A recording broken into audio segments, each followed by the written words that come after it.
Kevin Jackson Radio Show. What's up, everybody? Kevin Jackson here. It's the Kevin Jackson Show. Barack Obama is campaigning. He loves this. The only thing Barack Obama's ever done well in his life is he's campaigned. He's an amazing campaigner. And what's interesting about it is he's a conniving campaigner. Barack Obama can't win by the rules. But the thing about politics is there are no rules. That's why he loves it. He doesn't have to go on his record. He doesn't have to go on. He can't use, in the real world, you don't use your race as a crutch. I mean, not if you're an accomplished person. You'll never hear Donald Trump talk about race in the sense. If things were reversed, Donald Trump would be a billionaire black guy, billionaire Asian, billionaire Mexican. It wouldn't matter. Race would not be in any way, shape, or fashion. It would just be, my name is Donald Trump. But it wouldn't matter. He's a successful dude because he understands success. I will tell you, the idea of making young black men strengthening their minds is a scary thought to the left. It really is. And here's what's sad about it.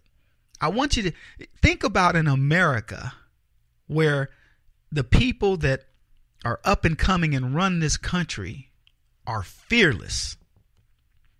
I'm going to do a special on this. I haven't figured out how I'm going to do it, but I want to talk about how fearlessly beautiful the black community is.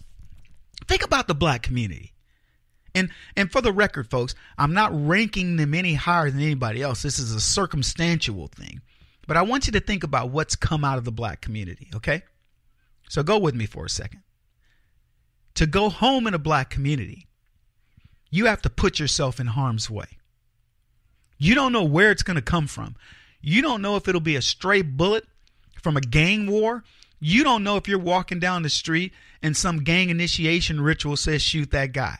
You don't know if you're walking down the street and somebody's just going to rob you or kill you or rape you. We commit an amazing amount of crime in the black community. It's just the truth. So just to be in the black community, you have to have a level of fearlessness that the white kids in the suburbs can't even relate to remotely.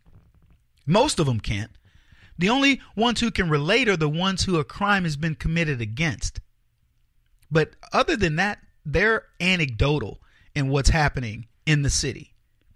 I mean, I want you to think about a 13-year-old kid whose buddies deal drugs, have guns on them at any given time, have probably been in multiple fistfights.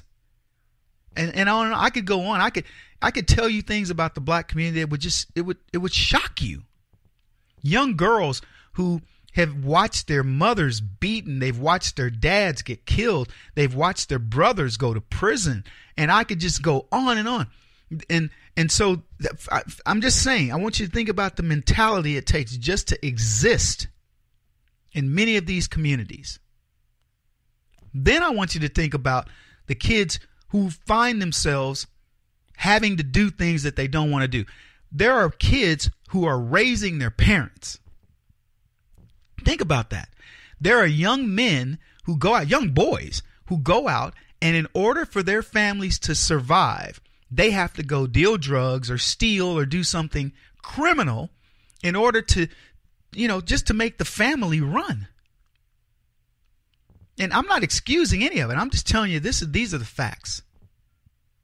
Now, I want you to stop for 1 second and ask yourself, what would happen if you took these kids who have this mindset of scraping and getting by and having to take care of their own siblings, raising their own siblings and having to go get money for them and figure things out? A parent who's on drugs or having to work too much and still can't pay the bills, one parent in prison or whatever. I mean, there's a lot of circumstances I can give you. And by the way, there's a lot of black folks that have no knowledge of this either. There are some great places blacks live that don't constitute, quote, black neighborhoods. But you get what I'm saying. But I want you to imagine us taking those children who have that mindset that if I have to, I'll take care of my parents. If I have to, I'll take care of my siblings. And they're willing to do anything. They're willing to fight. I could tell you stories about people willing to kill for their families, and they have done it. And you look at it, Kevin, he's a killer. And I go, no, you don't get the circumstances. But take those people out of that environment and give them a sane environment. Give them some structure.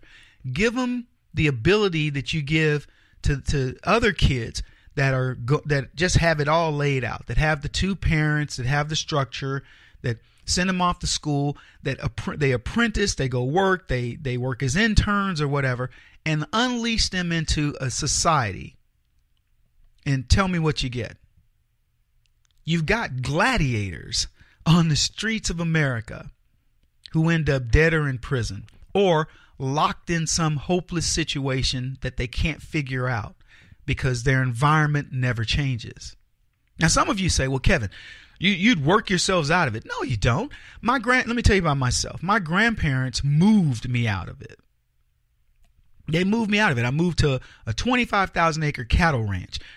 There wasn't much chance to get. The only trouble I got into was pissing off a couple of bulls every now and then, and maybe the occasional rattlesnake or snapping turtle or something. But there were no other distractions out there that took me away from what I knew was my mindset. But I could have easily succumbed to the streets. That's what we call it. In the black community, say, man, you got to get out them streets. When you hear that, you know exactly what they mean.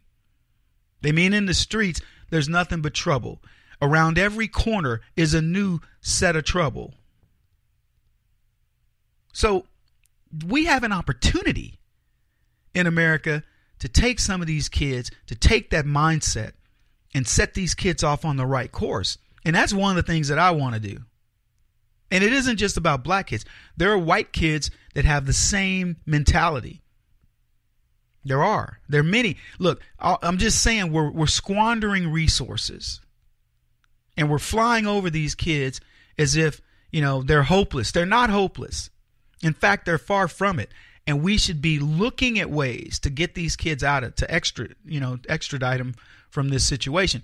Anyway, Barack Obama's trying to win again in Virginia. Let's stop him. The Virginia governor's race. He loves campaigning, but we need to show him that he's not what he used to be. We'll be back in. This is the Kevin Jackson Radio Show. Do you owe back taxes to the IRS or state? The secret to avoiding the IRS nightmare is to seek professional representation. My friends at Security Tax Associates provide the most cost-effective and ethical representation in the industry while helping to avoid seizures, levies, and wage garnishments. Security Tax Associates is here to ensure that the appropriate steps are taken to permanently eliminate any possibility of future tax burdens once and for all. For a free, no-obligation consultation, contact Security Tax Associates, 844-779-4177. That's 844-779-4177.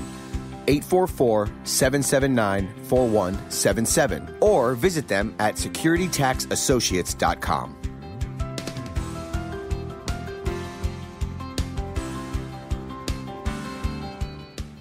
Beth Cook Moranville, author of Closer Than Your Breath, a book of hope. Hope, that wonderful, wonderful four-letter word that you may feel completely out of. I wrote this book to give you great hope. It's not too late. If fetal position is an all too familiar place for you, I understand. If the next 60 seconds are too long, this book is for you. Wherever you are right now, whether you're dealing with divorce or death or sickness, take hope. You are going to make it through this pain. Don't roll your eyes.